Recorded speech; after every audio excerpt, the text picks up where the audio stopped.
Negative അടിക്കാൻ ഇഷ്ടംപോലെ ആളുകളുണ്ടോ അല്ലേ? നമ്മളെ കുറിച്ച് നെഗറ്റീവ് പറയാൻ വേണ്ടിയിട്ടാണ് നമുക്ക് ദൈവം കുറെ ബന്ധുക്കളെ തന്നിട്ടുണ്ട്.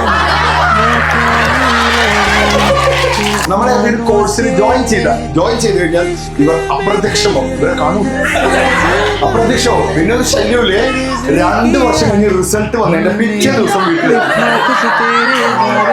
എന്തായി. നമുക്ക് കിട്ടിയില്ല എന്ന് അറിയാനാണ് ഈ പിശാചികൾക്ക് താല്പര്യം. റിസൾട്ട് വന്നതിന് ശേഷം ആ സ്ക്രീൻഷോട്ട് എടുത്ത് കാണിച്ചു കൊടുക്കണം ആന്റിയുടെ. നല്ല റിസൾട്ട് ആണെങ്കിൽ നമ്മൾ ആ സ്ക്രീൻഷോട്ടിന്റെ കൂടെ നമ്മുടെ മുഖം വയ്ക്കും. മോശം റിസൾട്ട് ആണെങ്കിൽ നമ്മൾ അറിയാതെ തിരിഞ്ഞു പോകും. ആന്റിക്ക് കിട്ടുന്ന ഭാഗങ്ങൾ വേറെ വരും. ആന്റി പറയും രണ്ടും പോകാം.